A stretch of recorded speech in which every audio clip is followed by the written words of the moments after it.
Welcome back to Houston Newsmakers, and Dr. Steve Klineberg, co-director of the Kinder Institute for Urban Research at Rice University. The Houston area survey has shown a fairly definitive upswing, continued upswing about gay rights, has it not?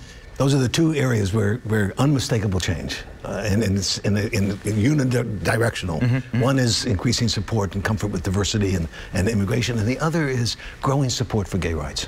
On every question, whether it's gay marriage or gay and homosexuals being legally permitted to adopt children, whether it's, do you think homosexuality is something people choose or it's something they cannot change? Is homosexuality morally acceptable or morally wrong? And that was where it started, with the morally acceptable part. The number of people saying yes to that jumped 21 points since 2009. It seems to me that from that question, all those other things related to marriage and adoption and all those kinds of things have gone up as a result of that. The key to it is that that question said, do you think homosexuality is something people choose or something they cannot change? And that went from 38% when we first asked the question to 55% today.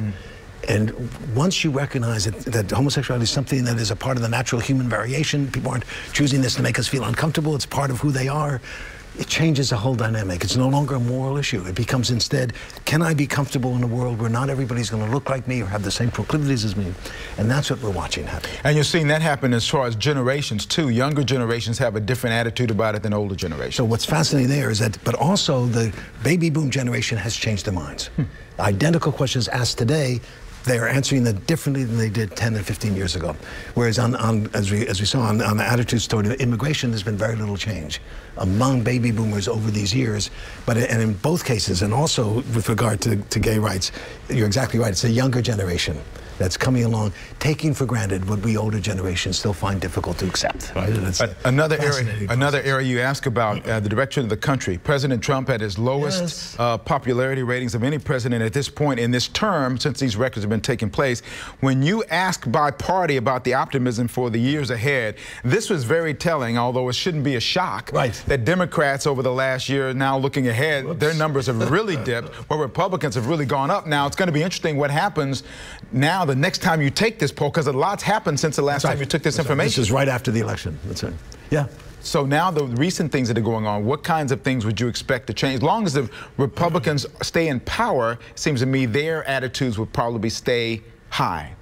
Yeah, because that's what it was when George W. Bush was president. You found the same sort of pattern. And it reminds us that we construct reality. Because we ask people, as you look ahead, do you think the country is headed for better times or more difficult times? That judgment is a subjective sense of who's in charge and where are we heading. And it's very interesting to see that. And we will, of course, continue that over the years and see whether there's been some shift that has happened as we watch a nation that needs to be addressing these issues more directly than it has been in the last period of time. A lot of subjective stuff, polarization getting in the way. The Kinder Institute does a lot of stuff. Other than the Houston area survey, we have a minute left. So talk about some of the things that Kinder Institute is doing, because I go to their website and I get lost. Not lost, but I get so many things that I'm interested in. Oh yeah, whole areas of urban health, obviously education, and the Houston Education Research Consortium, and growing attention being paid to inequalities and disparities across the board, looking especially at placemaking and transit and transportation issues. The Kinder Institute is a think and do tank. It's effort to do the best possible, most transparently reliable research we can, and then have that research inform and inspire the communities, to be a catalyst for informed decision making as this city positions itself for success in a very different world of the 21st century. That kinder.rice.edu? Yeah. How about that? I got that right. Always interesting information. Thank you again for coming in. Okay, and we love doing this. Great pleasure. Thank you. Houston area survey. I'll put a link on my Houston Newsmakers website. Click to Houston.com. You can see not only the survey, but all of those many other areas being studied by the Kinder Institute for Urban Research.